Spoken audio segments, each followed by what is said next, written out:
Norway is in the home stretch to becoming fully electric. No other country gets even remotely close to the Scandinavian kingdom's latest EV market share of 94%, a new world record.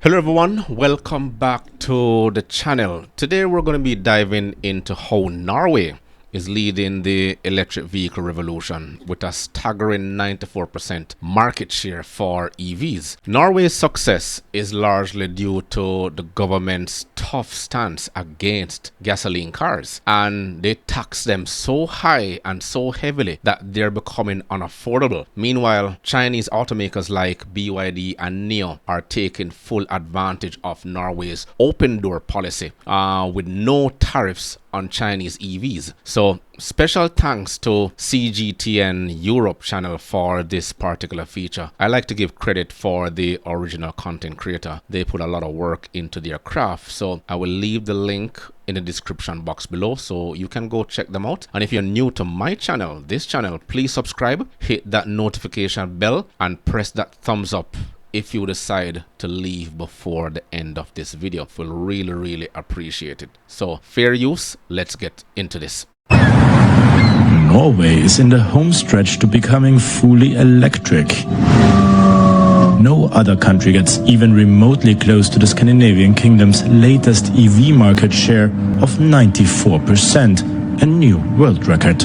The policy is not just about promoting EVs, but it's also about punishing petrol and diesel engine cars. They're pretty much taxed so much that they're getting less and less interesting to buy.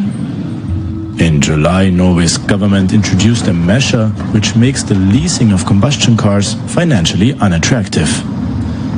Most expected Norway to miss its target of reaching 100% electric vehicle sales by the end of the year.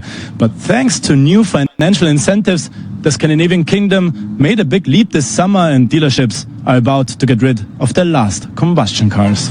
Now, wow, I saw GLK, Mercedes GLK in the background while he was talking, but the funny thing, there are some words used for this particular situation in Norway in terms of state control, government control, public control, state supervision, authority of the government, condition monitoring, state monopoly, state command, civil powers, state powers, public governance, exterior controls, general oversight, general control, national socialization, internal compliance, political control, and the list goes on. You're not in control of your choice. If you're living in Norway right now, imagine the Norwegian citizens. Across Europe, high taxes and political decisions are shaping the EV market. Meanwhile, in countries like the US and here in Canada, tariffs and protectionist policies are slowing progress. Norway's strategic shift, backed by financial incentives, has pushed the EV mandate to near completion, while Europe faces a slower adoption rate. But Norway, like Australia and other countries, has no allegiance to any one brand or automaker, so they have an open market. So Chinese EVs that offer excellent bargains will eventually succeed there. Let's continue. Meanwhile, electric cars from China are becoming more and more popular in Norway, increasing their market share to 23%, according to the sales database OFV. BYD was able to triple its sales in Norway, while Nio rose by almost 50%. Norway, with the subsidies and the incentives from the government, it's a perfect first step for Chinese brands to sell in Norway, and we see that has been a success. In contrast with the European Union and the United States, Norway is not imposing tariffs on electric cars imported from China. Norway has no particularly policy for Chinese cars than any other country's electrical vehicles. So we have the same policy for China as for other countries. So Norway doesn't have any tariffs on Chinese EVs, and I think competition is good, and it's important that we have a big player like China that is going forward and pushing the rest of the world to follow. Pushing the rest of the world to follow is something both China and Norway have in common, at least when it comes to electric vehicles. Johannes Blechberger, CGTN, Oslo.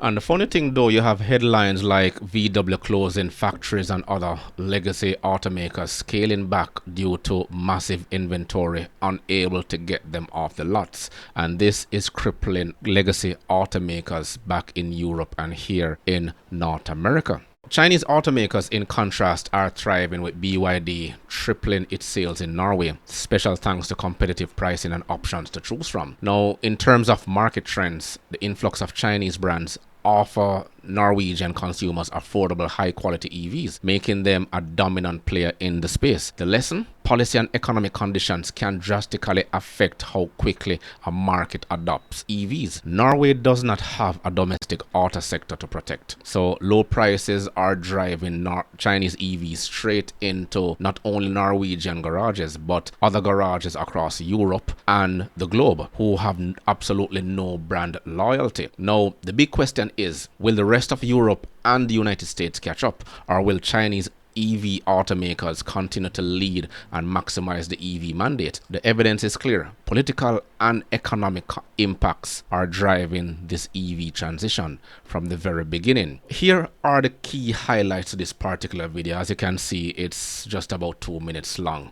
Norway's 94% EV market share with a total goal of 100% by year's end, and heavy taxation on combustion vehicles to eliminate them and continue to incentivize EV purchases. And then China's BYD and Nio are thriving in Norway thanks to a lack of tariffs and growing consumer interest. And the fourth highlight I have here is that the broader economic and political implications across Europe and North America as EV mandates and protectionist measures kind of differ on both perspectives. China's EV strategy focuses on rapidly expanding electric vehicle production and adoption both domestically and internationally. They leverage government subsidies, tax incentives, and stringent emission regulations. China has become a global leader in the EV market. The country supports its EV industry through robust investments in battery technology. They were way ahead of everyone else, charging infrastructure and research and development. Additionally, Chinese automakers like BYD and Nio, they have capitalized on how production cost and scalable